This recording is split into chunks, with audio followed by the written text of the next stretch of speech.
Hi, I'm Rick Neuenhoven and I'm the owner of New Vision. Now, when I did my business course in Boston, one of the speakers said that we should do a video blog every day for 3 minutes.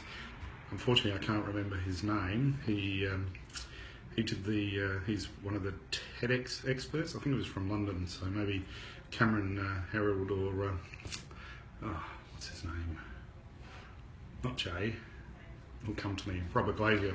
You might be able to refresh my memory who it was. So anyway, this is my 3-minute journal. I thought what I'd talk about today is communication in business. I think communication in business is fundamentally important, and it can really make or break a business. And the reason I thought I'd bring it up is some correspondence one of my staff received from somebody that they've been helping.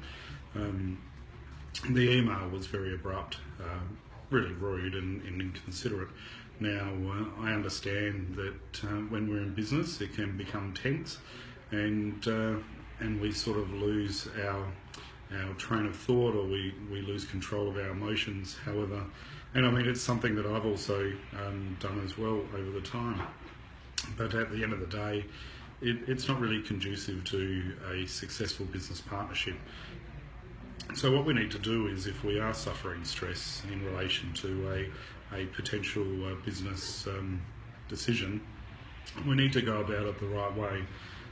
The first thing that I will do is, if I'm really disappointed in a person's activity and I want to communicate via email, I might draft an email, not put their contact details into the field, however, and I would write it, but I'd come back to it and wait a day before I send it. And generally 95 times out of 100, that original email that I prepared, I'd either delete it altogether or it would be dramatically edited before I sent it, because in the heat of battle we lose our rationale and we say things that sometimes we don't mean. And it's a lot easier to fragment and destroy a relationship at the click of a fingers compared to what it is to maintaining a long-term business relationship. If it's face-to-face, the key is to really keep a level head. You've got to control your breathing and stay on top of your emotions in a face-to-face situation. The moment you accelerate your heart rate too high, it's game over and you're not going to perform.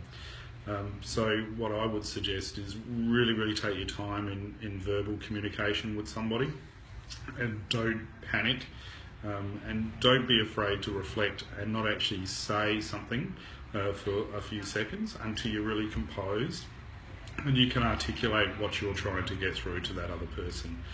It's a bit of a minefield out there. I understand that, we can lose that rationale quite easily, but my tip is try and stay on top of your rationale and your emotions when you're communicating with people in business, and you're going to have a lot more successful business going forward. Now, I'm going to do these video blogs every day. Some might be random and I'll post them up if I think they're funny or if they make some value. If you don't see one from me, obviously I think the topic that we're discussing isn't worth distributing to everybody, but I hope everyone has a great day. I'll post this one up and hopefully you find value in it, and see you on Port Van Radio in, what's the time, 6:19, so an hour and 40 minutes, and looking forward to talking about Port versus Hawthorn. Speak soon.